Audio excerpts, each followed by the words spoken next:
नमस्कार, मैं दीपक शर्मा, मेरे यूट्यूब मंच पर आपका स्वागत है। दोस्तों, देश का नेता जब किसी बड़े मुद्दे पे, बड़े इशू पे बोलता है तो पूरे देश को यह उम्मीद रहती है कि जो सवाल हैं उनके जवाब मिलेंगे, हर सवाल का जवाब मिलेगा। और जो कंफ्यूजन है, जो असमंजस की स्थिति है, जो विवाद है, उस पर भी कोई ना कोई जवाब आएगा। लेकिन 72 घंटे के बाद, या यूं कहूं 96 घंटे के बाद, जब मोदी जी ने युद्ध विराम के बाद पहली बार खामोशी तोड़ी, देश के नाम संदेश दिया, तो उन्होंने ये नहीं बताया कि ये जो युद्ध विराम था भारत पाकिस्तान के बीच में, जिसकी दुनिया भर में चर्चा है, क्या ये युद्ध विराम, इसकी मध्यस्थता, इसका मीडिएशन अमेरिका के राष्ट्रपति ट्रंप ने कराया था? इसका जिक्र मोदी जी ने नहीं किया। सबसे बड़ा इशू उन्होंने ये भी नहीं बताया कि ट्रंप जो बार बार दावा कर रहे हैं, रोज इंटरव्यूज दे रहे हैं, ट्वीट कर रहे हैं और बता रहे हैं कि मैंने रात भर की मेहनत के बाद भारत पाकिस्तान को टेबल पर बैठा के समझौता कराया है, इसका कहीं जिक्र नहीं, इसका कोई जवाब नहीं प्रधानमंत्री ने जब भाषण दिया।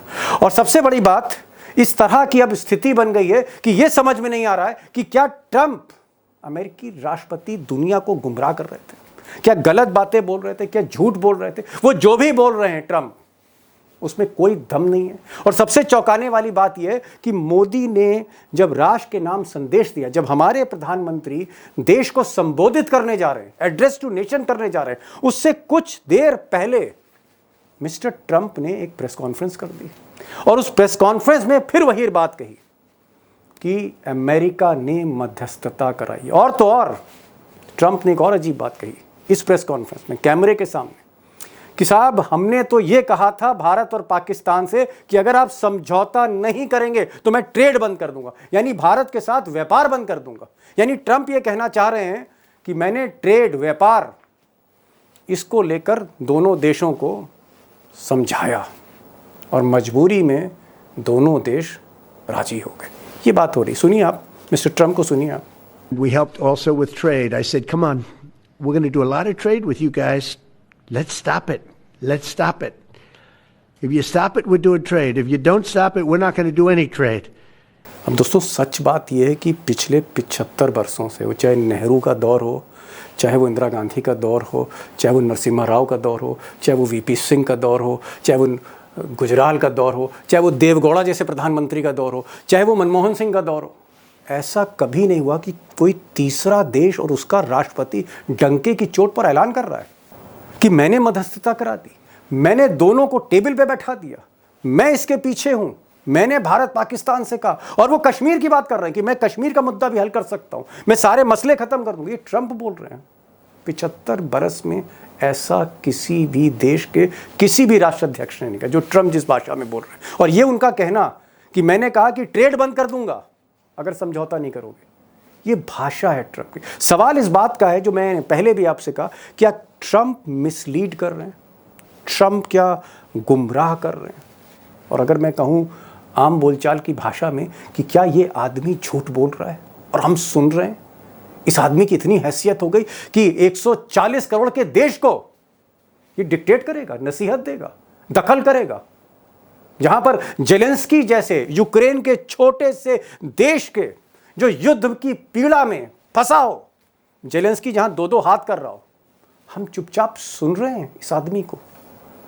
अब दोस्तों, इससे भी बड़ी बात, या यूं कहूं इससे भी सीरियस इशू जो है वो ये है कि ट्रंप साहब ने जब युद्ध विराम का अनाउंसमेंट किया और पूरी दुनिया चौंक गई कि भारत से कोई नहीं बोल रहा, पाकिस्तान से कोई नेता नहीं बोल रहा, सबसे पहले ट्रंप बता रहे हैं दुनिया को कि मैंने युद्ध विराम करा दिया। उस चौंकाने वाले बयान के बाद एक और बयान आया उनका अगले दिन, और उस बयान में उन्होंने कश्मीर तक पर बात कर दी।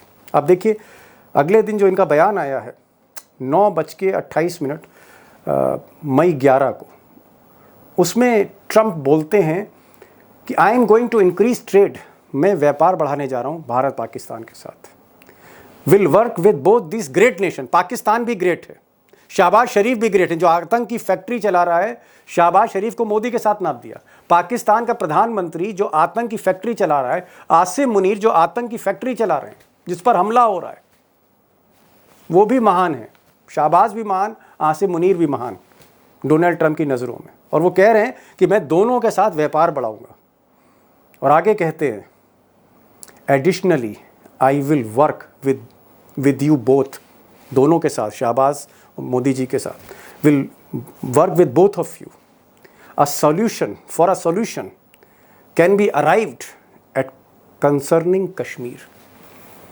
कश्मीर के इशू को भी सॉल्व करेंगे। अब सोचिए, 75 बरसों के इतिहास में किसी भी तीसरे देश ने, इसकी हिम्मत नहीं कश्मीर में बात करें, क्योंकि 1972 में शिमला समझौता है, एक रिटन एग्रीमेंट है इंडिया पाकिस्तान के बीच में कि जो भी बातचीत होगी, चाहे वो कश्मीर पे हो, पीओके पे हो, किसी पर भी हो, पानी पर हो, कोई तीसरा देश, चाहे रूस हो, अमेरिका हो, चाइना हो, कोई तीसरा देश भारत पाकिस्तान के मामले में हस्तक्षेप नहीं करेगा। बाइलेटरल टॉक्स होंगी, द्विपक्षीय वार्ता होगी, कोई तीसरा देश नहीं। लेकिन ट्रंप एक तीसरे देश की हैसियत से कश्मीर के मामलों में भी दखल दे रहे हैं, जो सीधा सीधा एक रिटन एग्रीमेंट का उल्लंघन है। भारत की जो नीति है, घोषित नीति, उसका उल्लंघन है।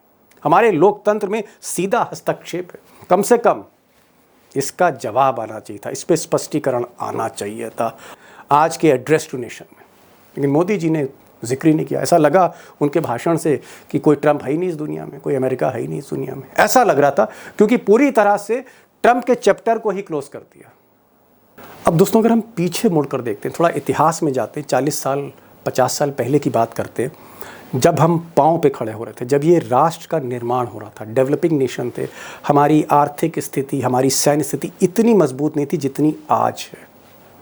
जिस तरह से आज हम $4 ट्रिलियन की इकॉनमी, तब हम नहीं थे, लेकिन तब भी स्वाभिमान था। मिसाल के तौर पर 1971 की जब जंग हो रही थी, तो यही अमेरिका के राष्ट्रपति रिचर्ड निक्सन ने इंदिरा गांधी से कहा था कि मैं 7वां बेड़ा, 7th फ्लीट खड़ी कर दूंगा बे ऑफ बंगाल में, देखें आप कैसे अटैक करती हैं पाकिस्तान पर। तब इंदिरा गांधी ने कहा था 7वां नहीं 8वां बेड़ा भी खड़ा कर दो, युद्ध होके रहेगा। और इंदिरा गांधी ने रिचर्ड निक्सन, अमेरिका के नाक के नीचे, सुपर पावर के नाक के नीचे 2 टुकड़े कर दिए, झुकी नहीं। इसीलिए उनको आयरन लेडी का, किसी ने कहा कि दुर्गा का अवतार। मैं इंदिरा गांधी की बात नहीं कर रहा हूँ, मैं बिल्कुल राजनीति पर नहीं आना चाहिए। मैंने जिक्र इसलिए किया क्योंकि इसकी भी चर्चा हो रही है 2 दिन से। इंदिरा गांधी की बात इंदिरा गांधी की नहीं है, बात वाजपेयी की नहीं। जब उन्होंने पोखरण में विस्फोट किया, अमेरिका ने विरोध किया था, विस्फोट हुआ, न्यूक्लियर टेस्ट हुआ, वाजपेयी यही बीजेपी के थे। तो मैं वाजपेयी का, इंदिरा गांधी का, इनका जिक्र नहीं कर रहा। मैं कह रहा हूँ कि आज के भाषण में, एड्रेस टू नेशन में, कुछ चीज़ें क्लियर हमारे प्रधानमंत्री को करनी चाहिए थी। जैसे नंबर 1, दुनिया भर के अखबार लिख रहे, पूरे दुनिया में चर्चा है, नैरेटिव सेट किया जा रहा है कि ट्रंप ने मध्यस्थता करा दी। पहली बार मोदी जी को क्लियर करना चाहिए था कि ट्रंप ने कोई मध्यस्थता नहीं कराई, किसी तीसरे देश का दखल नहीं था, ये सिर्फ भारत पाकिस्तान की बात थी। ये बोलना चाहिए था कि किसी तीसरे देश का दखल नहीं है। उनको ये भी कहना चाहिए था, और इशारे में कह देते, जिस तरह से ट्रंप साहब ने कश्मीर की बात छेड़ी कि हम बैठ के कश्मीर का मसला भी हल ढूंढेंगे इसका, वहाँ पर प्रधानमंत्री को कहना चाहिए था, और डंके की चोट पे कहना चाहिए था कि भारत कश्मीर पे, पीओके पर किसी तीसरे देश की दखलंदाजी स्वीकार नहीं करेगा। सवाल ही नहीं उठता है। सीधे सीधे आईना दिखाना चाहिए था कि आपकी हिम्मत कैसे हुई हमारे इश्यूज़ पे आप बात कर रहे हैं। और तीसरी चीज़, उनको ये भी क्लियर करना चाहिए था कि ट्रंप हर बार जिस तरह से भारत के बारे में वो बातें करते हैं, चाहे वो टैरिफ को लेकर हो, चाहे हमारे जो देश के लोग वहाँ काम करने गए थे, हथकड़ियाँ डाल के आपने उन्होंने भेज दिया, उनके ट्रैवल डॉक्यूमेंट्स जब्त कर लिए। बाकी देशों के जो नागरिक आपने डिपोर्ट किए, उनको हथकड़ियाँ नहीं लगाई, नेपाल वालों को भी नहीं लगाई, भारत को हथकड़ियों में भेजा था। उसका विरोध होना चाहिए था, और उसका अगर विरोध हुआ होता तो आज ट्रंप की इतनी हिम्मत नहीं होती ये बात कहने की। तो ये भी कहना चाहिए था उनको कि किसी तीसरे देश को नसीहत नहीं देनी चाहिए। ये 140 करोड़ का भारत है, ये वो भारत है जो सुपर पावर बनने की कगार पर है। ये वो भारत है जो पाकिस्तान को 3 दिनों में घुटनों पर ले आया। कोई तीसरा देश हस्तक्षेप न करे, ये एक मैसेज जाना चाहिए था, क्योंकि ये भाषण पाकिस्तान ही नहीं सुन रहा था, दुनिया सुन रही थी, ट्रंप के लोग भी सुन रहे थे। अब दोस्तों, ये जो भाषण था, एड्रेस टू नेशन था, और इतनी बड़ी घटना के बाद जो प्रधानमंत्री का एड्रेस टू नेशन था, दुनिया भर की उस पर निगाह थी। उसमें आज कुछ चीज़ें प्रधानमंत्री ने क्लैरिफाई करने की कोशिश की। जैसे उन्होंने कहा कि भाई अब ट्रम्प का तो नाम नहीं लिया, पूरी स्पीच में कहीं जिक्र ही नहीं, ना किसी तीसरे देश का जिक्र। उन्होंने एक चीज़ कही कि साहब पाकिस्तान ने खुद फ़ोन किया था, पाकिस्तान ने खुद गुहार लगाई थी। पाकिस्तान जब फंस गया, जब हमारी वायुसेना ने उनके एयरबेस स्टेशन जो थे एक एक करके उनको ध्वस्त करना शुरू किया, तो पाकिस्तान मजबूर हो गया। और 10 मई को दोपहर वहाँ के DGMO का, director general military operation Pakistan army का, उनका फ़ोन आया। हमारे जो DGMO हैं लेफ्टिनेंट जनरल घई, उनके पास फ़ोन आया और पाकिस्तान ने कहा कि हम युद्ध विराम चाहते हैं। और तब भारत ने शर्तें रखी कि युद्ध विराम तभी होगा जब आप आतंक से पीछे हटोगे और बिल्कुल भी रिटेलिएट नहीं करोगे। इस तरह की कुछ शर्तें रखी और पाकिस्तान तैयार हुआ। 10 मई की दोपहर को पाकिस्तानी सेना ने हमारे DGMO को संपर्क किया। तब तक हम आतंकवाद के इंफ्रास्ट्रक्चर को बड़े पैमाने पर तबाह कर चुके थे। तो एक तो प्रधानमंत्री ने ये बात साफ करने की कोशिश की कि भाई कि पाकिस्तान ने खुद फ़ोन किया, खुद गुहार लगाई। दूसरी उन्होंने कहा कि अब हमारी अगर बातचीत होगी पाकिस्तान से, जब भी बातचीत होगी तो सिर्फ 2 चीज़ों पर होगी, 2 तथ्यों पे होगी, 2 बिंदुओं पे होगी। और वो एक बिंदु है टेरर, आतंकवाद पर बात होगी, और दूसरी बात POK पे होगी। POK पर बात होगी, पाक अधिकृत कश्मीर पर बात होगी और आतंकवाद पर होगी। बाकी जो मुद्दे हैं उस पर बाद में बात करेंगे। सुनिए प्रधानमंत्री को। अगर पाकिस्तान से बात होगी तो टेररिज्म पर ही होगी। अगर पाकिस्तान से बात होगी तो पाक ऑक्युपाइड कश्मीर POK उस पर ही होगी। अब दोस्तों, अगर प्रधानमंत्री मोदी का भाषण सुनते हैं तो थोड़ी सी असमंजस की स्थिति फिर हो जाती है, क्योंकि मोदी कह रहे हैं कि 10 मई को पाकिस्तान ने खुद गुहार लाई थी, खुद पाकिस्तान सरेंडर हो गया था, खुद उसने कहा था कि भाई युद्ध विराम कर लिया, हम हाथ जोड़ रहे हैं। और दूसरी तरफ ट्रंप कह रहे हैं, उसी दिन कह रहे हैं और सबसे पहले कह रहे हैं, भारत और पाकिस्तान के स्टेटमेंट आने से पहले ट्रंप उस दिन कह रहे हैं कि साहब ये मध्यस्थता, ये मीडिएशन हमने कराया है, अमेरिका की वजह से सीज फायर हुआ है। और ये बात ट्रंप ने फिर कही, आज फिर कैमरे के सामने की। On Saturday, my administration helped broker a full and immediate ceasefire, I think a permanent one, between India and Pakistan, ending a dangerous conflict of 2 nations with lots of nuclear weapons. अब दोस्तों, इस पूरे मामले में जो सबसे wicket समस्या, जो सबसे आप कह सकते हैं जो कंट्रोवर्शियल इशू है, वो ये है कि डोनाल्ड ट्रंप, अमेरिका के राष्ट्रपति ने 10 तारीख को कहा कि उन्होंने मध्यस्थता कराई है। 11 तारीख को उन्होंने कुछ और कहा कि हम कश्मीर के इशू पर भी जो है तैयार हैं। 12 तारीख को कहा कि मैं ट्रेड बंद कर देता अगर ये समझौता ना होता। यानी लगातार 10 तारीख को, 11 तारीख को, 12 तारीख को, 3 दिन से लगातार कैमरे पर और रिटन स्टेटमेंट ट्रंप दे रहे हैं, बोल रहे हैं कि हमारी वजह से ये मध्यस्थता हुई है। अमेरिका के प्रेशर में भारत और पाकिस्तान झुके। ये जो मैसेज दिया जा रहा है, इस मैसेज पर कोई सफाई, इसका कोई खंडन, इस पर कोई क्लैरिफिकेशन नहीं मिला। और इसकी वजह से देश में एक बड़ा तबका है जो सोच रहा है कि क्या भारत 140 करोड़ का मुल्क, 140 करोड़ प्लस, क्या इसको नसीहत, इसको डायरेक्शन अमेरिका से, वॉशिंगटन DC से दी जा रही है? क्या व्हाइट हाउस से डायरेक्शन आ रहा है? क्या ये सरकार जो है कहीं ना कहीं ट्रंप के आगे झुक रही है? क्या ये देश ट्रंप की बात से चलेगा, उनकी नसीहत से चलेगा? इस तरह की बात है, बड़ा ज़बरदस्त विरोध है।